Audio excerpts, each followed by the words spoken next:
बांग्लादेश कितना अहम है, क्योंकि इतलात ये है कि चाइना बांग्लादेश में वर्ल्ड वॉर 2 की एयरबेस को दोबारा फंक्शनल करने का सोच रहा है। तो अगर ये होता है तो इंडिया के लिए कितनी खतरनाक बात है? Sir that's the last question.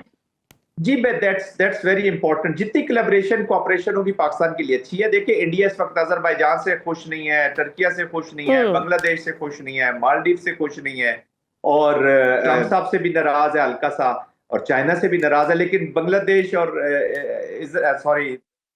Azerbaijan तुर्की के बारे में बहुत चीख चीख के बोल रहे हैं, लेकिन चाइना और अमेरिका को आहिस्ता आहिस्ता बोल रहे हैं। उन्हें देखे ना, आज उनके मिस्री साहब ने कहा, जो उनके पार्लिमानी सेक्रेटरी है, फॉरेन सेक्रेटरी हैं, उन्होंने कहा जी कि ट्रंप खुद ही एक्साइटमेंट में वो कर रहे थे, तो आज बुलाएं इंडियन जो अमेरिकन हाई कमिश्नर है या एम्बेसडर है, उनको इंडिया अपने फॉरेन ऑफिस में बुला ले और उनको डीमार्च कर दे और ट्रंप के लिए सख्त स्टेटमेंट जारी कर दे, तो करें, फिर देखते हैं कि क्या करते हैं। तो दिस इज ऑल पॉलिटिक्स। जो आप मीडिया में इंडिया की हालत देख रहे हैं वो डिफरेंट है, on ground things are different. उनकी मिलिट्री को वो विड्रॉ करना चाह रहे हैं और इस चीज को लोअर डाउन करना चाह रहे हैं, और इंशाल्लाह देखेंगे Pakistan stability of the region की तरफ जाएगा, प्रॉस्पेरिटी ऑफ द रीजन की तरफ जाएगा और पूरे रीजन को साथ लेकर चलेगा। सर पाकिस्तान और भारत के डीजीएमओज का राब्ता हुआ, दोनों ममालिक ने इस बात पर आमादगी जाहिर की है कि अफवाज को रफ्ता रफ्ता अमन के दौरान तैनात पोजीशनों पर वापस लाया जाएगा।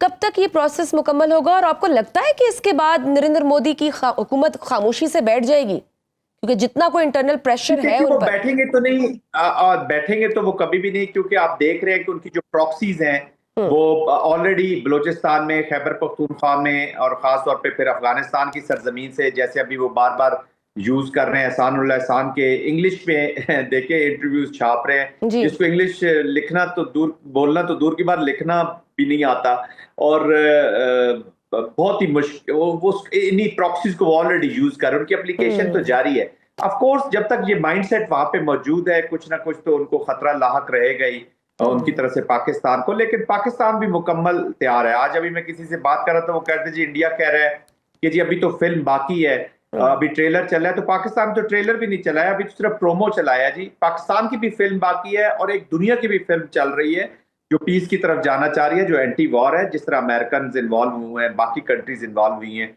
तो I think this is a big day for Pakistan. Pakistan की भी फिल्म चलनी है। बिल्कुल, ये उनके वजीर दफा ने बोला था कि ये अभी ट्रेलर है, अभी तो बाकी फिल्म चलनी है। सर भारत चूंकि पहले भी बलूचिस्तान और खैबर पख्तूनख्वा में दहशतगर्दी में मुलविस रहा है, हमने उसके सबूत भी पूरी दुनिया के सामने रखे।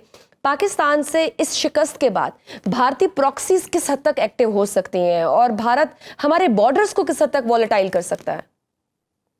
जी वो ऑलरेडी एक्टिव है जी। मैं अभी यही जिक्र कर रहा था, एहसानुल्लाह एहसान जो है वो पाकिस्तान के पुराने तर्जुमान रहे हैं, उनके पब्लिश कर रहे हैं चीजें, जिस तरह बलूचिस्तान के जो पाकिस्तान के खिलाफ एक्शन लोग कर रहे हैं, जिस तरीके से उन लोगों को यूज किया गया, इंटरव्यूज दिए गए, मीडिया में एक्सेस थी, तो they are already on, the war is on. वो प्रॉक्सीज का यूज कर रहे हैं जी, चाहे जाफर एक्सप्रेस हो और इस तरह के जो इंसिडेंट्स हैं। तो I think serious war is already on. तो सर हम फिर ऐसे कौन से मेजर्स ले सकते हैं जो हम बीएलए और टीटीपी से लड़ने के लिए चाहिए, जरूरी हैं? देखिए हमें दोनों स्ट्रेटजीज बनानी होंगी जी, रिस्पांस विद आउट और रिस्पांस विद इन। जो पाकिस्तान के अंदर जितने भी इनके स्पॉन्सर्स तो इंडिया ही है, उनके जितने भी क्लाइंट्स हैं, टीटीपी हो गई, बीएलए, बीआरए, बीआरएफ, हमें इंटरनल पूरी होल ऑफ ए नेशन के साथ हमने अप्रोच करना है इनकी प्रॉब्लम्स को। जहां तक काइनेटिक है वो पर्सियन के साथ काइनेटिक ऑपरेशंस करने हैं, और जो सोशल इकोनॉमिक प्रॉन्ग है वो गवर्नमेंट की रिस्पॉन्सिबिलिटी है कि उस तरीके से जाए, खासतौर पे बलूचिस्तान के कॉन्टेक्स्ट में। खैबर पख्तूनख्वा की एप्लीकेशन थोड़ी सी डिफरेंट है। पाकिस्तान के शजिया जो मेन मसाइल ये बैड गवर्नेंस की वजह से, जो हमें अपनी गवर्नेंस ठीक करनी है, अपने इंटरनल चीजें ठीक करनी है, पॉलिटिकल पोलराइजेशन को कम करना है, इकोनॉमिक स्टेबिलिटी करनी है, और साथ साथ मिलिट्री प्रॉन्ग भी चलाना है। तो it's a whole of a nation approach के साथ एक comprehensive strategy from within. अब आउटसाइड इंडिया को ऑफ कोर्स जहां तक उनकी मिलिट्री की एप्लीकेशन है या अफगानिस्तान की सरहद से जो चीजें हो रही हैं, हम काइनेटिक में उसका जवाब देंगे, लेकिन अभी जैसे बातचीत शुरू होनी है तो एक एक्स्ट्रा ऑर्डिनरी हमें पॉलिटिकल और डिप्लोमेटिक मैनूवर करना होगा to overcome these problems. Sir very valid कि हमें पॉलिटिकल पोलराइजेशन पे भी काम करने की ज़रूरत है, क्योंकि अगर पॉलिटिकल स्टेबिलिटी आएगी तो ही इकोनॉमिक स्टेबिलिटी आ सकती है। और हमारी इकोनॉमी को चोट करने के लिए स्पेशली भारत हमेशा से ही आपने देखा है कि सीपैक का दुश्मन रहा है, बीएलए के ज़रिए उसे नुकसान पहुंचाने की भी कोशिश की गई। इस शिकस्त के बाद भारत पाकिस्तान की इकोनॉमी को चोट पहुँचाने के लिए भी यू थिंक साजिश कर सकता है? जी बिल्कुल कर सकता है, कर रहा है जी। सीपैक के अलावा भी वो डायरेक्टली इनडायरेक्टली कहीं ना कहीं, देखिए in all domain in all spectrums उसकी एप्लीकेशन होनी है। ये जो हाइब्रिड वॉर है शायद हमें समझने जी की जरूरत है। इसमें इकोनॉमिक एक्टिविटीज भी होती हैं, इकोनॉमिक्स को भी रोका जाता है, पॉलिटिकल भी होती है, मिलिट्री भी होती है, लॉफेयर की होती है, डिप्लोमेसी की होती है, इंफॉर्मेशन वॉरफेयर की होती है। It's a huge huge spectrum.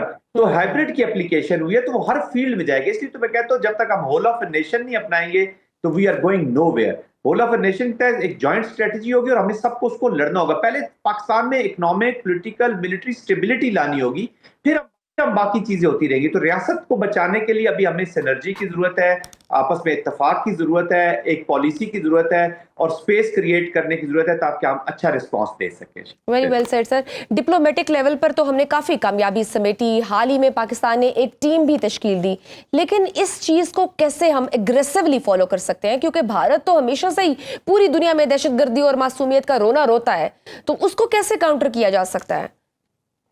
जी अब वही बात है कि देखें, हमने किसी डोमेन में स्पेस नहीं छोड़नी। आप स्पेस छोड़ेंगे तो कोई और ऑक्युपाई कर लेगा। वक्त की भी बहुत हमें कदर करनी होगी, वक्त जाया नहीं करना। तो हमने अब दुश्मन से 2 कदम आगे चलना है जी। पहले तो हम रिएक्टिव मोड में, टू बी वेरी ऑनेस्ट, रहते हैं जी। कोई चीज होती है तो उसके बाद अब हमने एक्टिव मोड में होना है। तो हमें मोड चेंज करने की जरूरत है इन ऑल डोमेन, चाहे वो हमारे डोमेस्टिक हो या आउटसाइड हो, चाहे डिप्लोमेसी हो या मिलिट्री हो। अब हमने दुश्मन से आगे की तरफ जाना है। जब वो जो हरकतें कर रहा है हमें पहले उसको कवर करना होगा, क्योंकि वो जितना जख्मी है, जितना ब्रूज्ड है, वो फिर दोबारा आएगा जरूर। सर, अजरबैजान और तुर्की ने भी तो हमें हालिया कशीदगी में काफ़ी सपोर्ट किया है। पाकिस्तान और अजरबैजान के दरमियान JF-17 टेंडर की फरोख्त का मुआहिदा भी हुआ। तो इस कशीदगी के बाद अब सेंट्रल एशियन कंट्रीज के साथ ताल्लुकात बेहतर बनाना कितना ज़रूरी है? देखिए पाकिस्तान को तमाम वर्ल्ड में we have to look all around जी। सेंट्रल एशिया कंट्रीज हो गई, हमारा अजरबैजान बहुत अच्छा दोस्त है, टर्की है, बहुत हमारे बाकी सऊदी अरेबिया ने, यूके ने, यूएस ने, सब ने बहुत अच्छा रोल अदा किया जी। Let's confess this. तो of course central Asia, China, Pakistan, हम इकोनॉमिकली जुड़े हुए हैं, नेबरहुड में जुड़े हुए हैं। फिर अफगानिस्तान से हमें थ्रेट एमिनेट हो रही है तमाम रीजन्स को। तो इस रीजन की स्टेबिलिटी, क्योंकि देखे ना जियोपॉलिटिक्स अब शिफ्ट हो रही है ट्रांस अटलांटिक से ईस्ट की तरफ जी। सब इसी रीजन में आ रहे हैं। 3 बड़ी इकोनॉमीज यहाँ पे रहती हैं और यहाँ पर सबसे बड़ा स्पॉइलर इस रीजन की तरक्की का जो स्पॉइलर है वो है इंडिया। तो वो भी बैठा हुआ। तो वी नीड टू कोलैबोरेट। और हम कदर करते हैं अजरबैजान के लोगों की, टर्किया की, सऊदी अरेबिया की, यूएई की। तमाम लोगों ने बहुत एफर्ट किया है, but they were outstanding. Sir, इसमें 2 जो कंट्रीज हैं मैं हाईलाइट करना चाहूँ, इंडोनेशिया और मलेशिया। सर वो काफ़ी खामोश हमने देखा है सारे सिचुएशन में। अगर हम 1965 की जंग में देखें तो इंडोनेशिया ने काफ़ी सपोर्ट किया था पाकिस्तान को।